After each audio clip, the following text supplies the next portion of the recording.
दोस्तों, थोड़े टाइम पहले मैंने आपसे हरीश राणा केस के बारे में बात करी थी, जिसमें मैंने आपको बताया था कि पहली बार वास्तविक तरीके से हमारे देश में पैसिव यूथनेशिया की इजाज़त सुप्रीम कोर्ट के द्वारा दी गई है। अब उन्हीं हरीश राणा की डेथ की खबर सामने आ रही है, अब उनकी मृत्यु हो चुकी है, तो ये हमारे देश में पैसिव यूथनेशिया से होने वाली पहली मौत है। तो इसलिए ये जो केस है वो काफ़ी इम्पोर्टेंट हो जाता है, क्योंकि सुप्रीम कोर्ट ने बताया कि जिस तरीके से हमारा संविधान अनुच्छेद 21 के तहत हमें गरिमापूर्ण जीवन जीने की इजाज़त देता है, उसी तरीके से गरिमापूर्ण मृत्यु की इजाज़त भी देता है।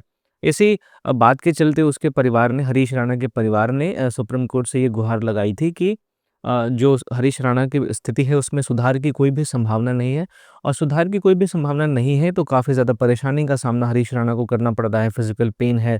इसके अलावा परिवार को भी काफ़ी ज़्यादा कठिनाइयों का सामना करना पड़ रहा है। तो सुप्रीम कोर्ट से उन्होंने ये गुहार लगाई थी कि पैसिव यूथनेशिया की इजाज़त दें। सुप्रीम कोर्ट ने इस पूरे मामले को संज्ञान में लेते हुए इजाज़त भी दिया था। हालाँकि इससे पहले भी अरुणा शानबाग केस में सुप्रीम कोर्ट ने सीमित परिस्थितियों में पैसिव यूथनेशिया की इजाज़त दी थी।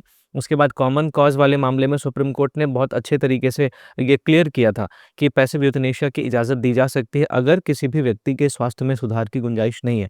और हम ये देख सकते हैं कि अब हरीश राणा का केस पहला ऐसा मामला है जिसमें किसी व्यक्ति की डेथ अब पैसिव यूथनेशिया से हो चुकी है।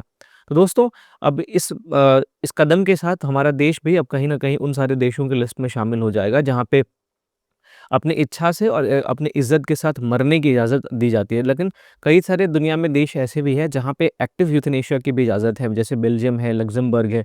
यहाँ पे क्या होता है कि यहाँ पे बाहर से कोई भी सब्सटेंस शरीर में डाल के किसी की जान ली जा सकती है। लेकिन पैसिव यूथनेशिया में आप बाहर से कुछ नहीं डाल सकते। जिस सपोर्ट सिस्टम पे कोई भी व्यक्ति ज़िंदा है, आप उसी सपोर्ट सिस्टम को हटाकर उसको नेचुरल डेथ के लिए बस आगे बढ़ा सकते हैं।